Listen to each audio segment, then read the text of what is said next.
नेपालको उत्तर पश्चिममा जहाँ पहाडहरू कठोर देखिए पनि इतिहास असाध्यै कोमल छ। भित्र यस्तो यस्तो बनाएको रहेछ आम्मामा। हो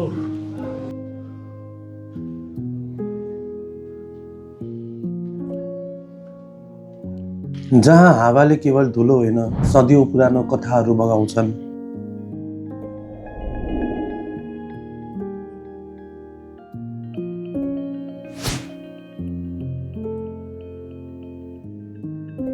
आज म तपाईहरुलाई लैजान लागेको छु मुस्ताङ जिल्ला र यसको ऐतिहासिक गाउँ मार्फा गाउँको गहिरो यात्रामा।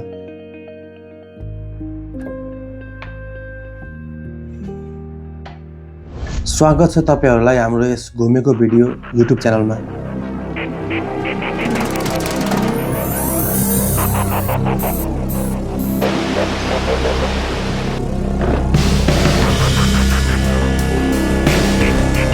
सर लोगान्थाङ सिधा अफरोड टनेलबाट सिधा अफरोड।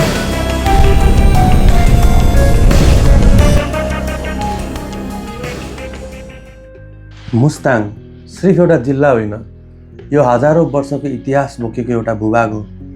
एक समय नेपाल र तिब्बत बीच यही भूभाग हुँदै नुनको व्यापार चल्थ्यो। यस ठाउँलाई हिमाल पारीको मरुभूमि पनि भनिने गर्छ।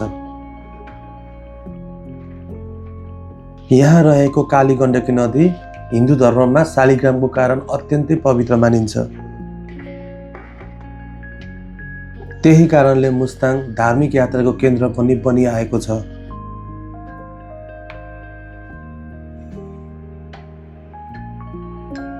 यहाँ बुद्ध र हिन्दू संस्कृतिको अद्भुत मिश्रण पनि देखिन्छ।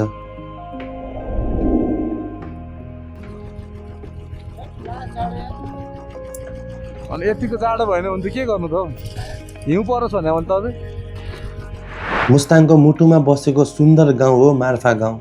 यसलाई सेतो ढुङ्गाको गाउँ पनि भनिन्छ। मार्फा भन्ने बित्तिकै धेरैको दिमागमा स्याउ आउँछ, तर यहाँ ढुङ्गाले बनेको घरहरू र यो शान्त वातावरणको कुरा नै बेग्लै छ। यहाँ हिँड्दा छुट्टै आनन्द आउँछ।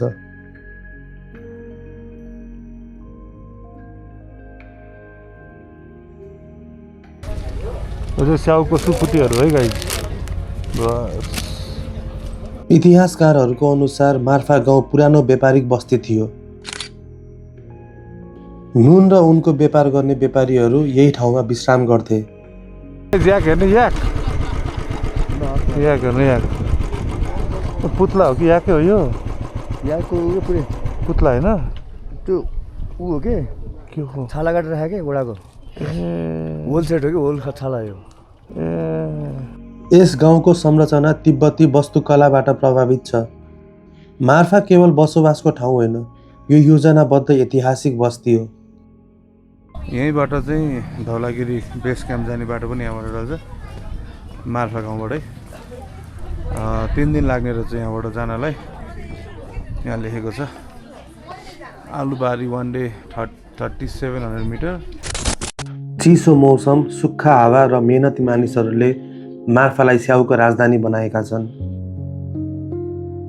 मार्फाका मानिसहरू आफैमा इतिहास हुन्। आधुनिक समय आए पनि उनीहरूले आफ्नो भाषा, वेशभूषा र जीवनशैली जोगाइरहेका छन्।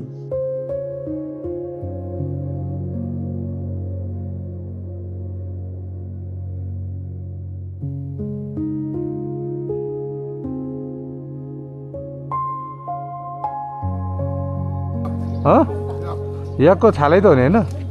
सबै ओरिजिनल हो, भित्र ओरिजिनल हो। बाहिरको सबै ओरिजिनल हो। साँझ पर्न साथ मार्फा झन सुन्दर हुन्छ।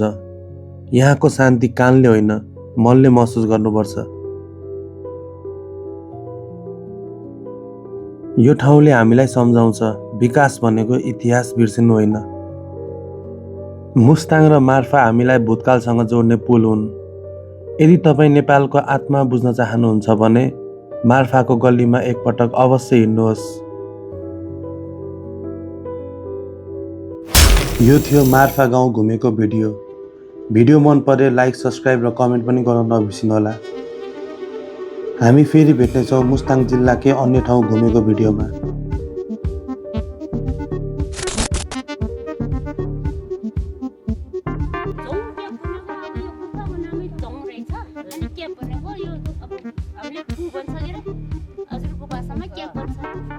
हामी चाहिँ अहिले हाम्रो मनाङको राजा स्ट्रक्चरहरू बन्दैछ है खोपेर बनायो गुफाभित्र गुफा